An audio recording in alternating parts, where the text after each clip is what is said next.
you talk about lagging indicators and leading indicators. Um, Please talk about what those lagging indicators are and why we should not be using those and why we should be getting to leading indicators. Yeah, this is one of my favorite things to bring up when speaking with a brokerage. We ask what are the carrier sales reps being measured on? Like, how are they being incentivized? Usually, there's a comp plan tied to this kind of thing, right? And we always hear, loads covered and gross profit. It is the name of the game, right? To actually do those two things, and so those are important. I'm certainly not saying that people shouldn't be focusing on that. Occasionally, we'll get, we also tie in utilization. So carrier utilization as an aspect of what they're being measured on. The problem with all three of those things is that they're what we're called lagging indicators, meaning the period of time has to end before you can actually understand what those things are, right? So how many loads did they cover, last month? You can't tell anyone what you're going to cover this month. You can do projections and whatnot, but it's all after the fact, right? And so we like to start to understand, what are you measuring that's leading that can help indicate how effective a carrier sales rep is going to be, right?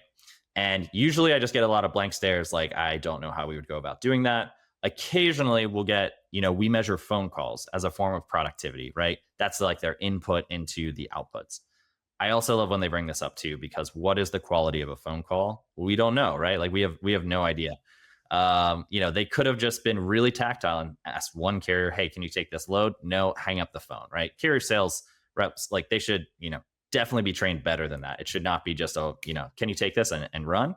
And so the number of phone calls isn't great. Even the duration of phone calls, I always joke and say they could be calling their girlfriend and just like chit chatting it up, right? Right.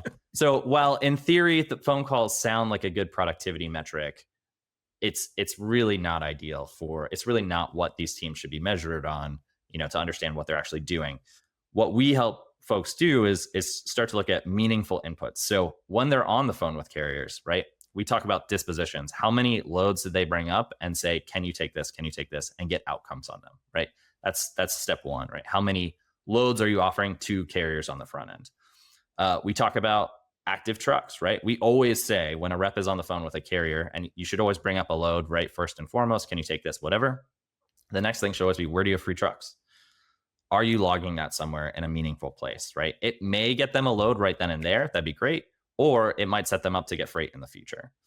And then a third thing, which shouldn't be on every phone call, right? But you should understand their preferred lanes, right? You should know where they like to run. And that should be recorded. So that way, when a load does come up that matches those preferences, you're reaching out to that carrier and you're calling them. These are all things you can look at on the front end to understand what people are doing to set their network up for success, to get more freight, the right opportunities in front of them in the future. And so that's what we talk about when we talk about lagging indicators and leading indicators. A lot of carrier sales teams are not looking on that leading end at all. They're just focused on the lagging.